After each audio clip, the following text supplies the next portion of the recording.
Pipila ka LGU sa Lanao del Sur nga nakadawat sa Local Government Support Fund kun LGSF. May depensa nga gigamit sa tama ang maong pondo. Ang detalye sa report ni James Paulo Yap. Gigamit sa tama nga pamaagi.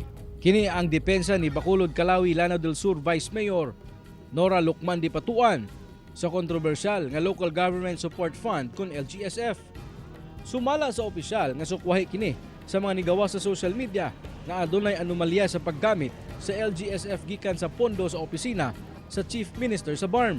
30 million pesos matud pa ang ilang gi-request nga pondo nga gamiton sa livelihood grants ug relief operations. Yung request namin is food assistance, medical assistance, cash assistance, asa kasara Ramadan assistance. Aduna sab kunoy project proposal ang maong pondo.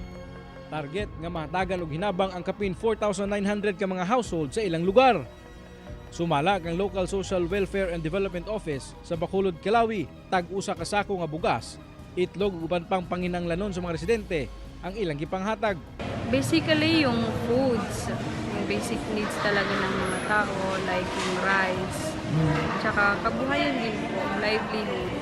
Una nang gibutyag ni BARMM Cabinet Secretary Asnin Pindatun nga ang tumong sa LGSF ang pagtabang sa matag local government unit nga naubo sa BARMM.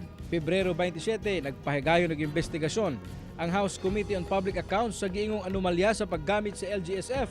Diin pipila ka mga opisyal sa BARMM ang giisuhan og show cause order sa wala pagtambong sa maong hearing. Ako si James Paulo Yap, 1 Mindanao.